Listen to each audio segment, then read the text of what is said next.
ఇది FIR copy. ఈ ఘటనలో చేసిన ఇది ఎఫ్ఐఆర్ కాపీ. ఇదేమో కంప్లైంట్. ఇది ఎఫ్ఐఆర్ కాపీ, ఇది కంప్లైంట్. కంప్లైంట్ ఏమిచ్చారు? చనిపోయినటువంటి జగన్మోహన్ యొక్క కొడుకు యశ్వంత్ ఇచ్చినటువంటి కంప్లైంట్. చనిపోయిన కార్మికుడు జగన్మోహన్ చనిపోతే ఆయన కొడుకు యశ్వంత్ కంప్లైంట్ ఇచ్చాడు. ఆ కంప్లైంట్ లో ఎంత స్పష్టంగా చెప్పారంటే,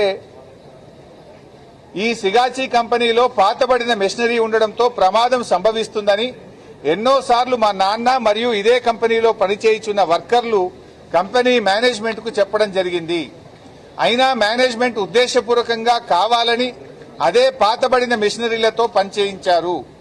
ఇలాగా పనిచేస్తే చాలా ప్రాణ నష్టం జరుగుతుందని మరియు తీవ్రమైన హాని కలిగే అవకాశం ఉన్నదని మా కుటుంబ సభ్యులకు నాన్న చెప్పుతూ చాలాసార్లు బాధపడేవాడు అని ఇంత స్పష్టంగా కంప్లైంట్ ఉంది. ఈ కంప్లైంట్ మీదనే ఎఫ్ఐఆర్ అయింది. ఇందులో యాజమాన్యం నిర్లక్ష్యం ఉంది.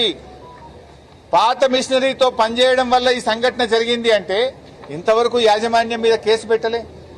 ఇంతవరకు యాజమాన్యానికి సంబంధించి ఒక్కరిని అరెస్ట్ చేసిండ్రా అంటే నేను అడుగుతున్నా, రేవంత్ రెడ్డి ఎవరిని కాపాడే ప్రయత్నం చేస్తున్నావు? యాజమాన్యంతో ఎందుకు కుమ్మక్కైనావు నువ్వు? ఎందుకు యాజమాన్యం మీద కేసు పెట్టలే, వాళ్ళని అరెస్ట్ చేయలేదు? కంప్లైంట్ లో స్పష్టంగా ఉంది. ఈ కంప్లైంట్ మీదనే ఎఫ్ఐఆర్ అయింది.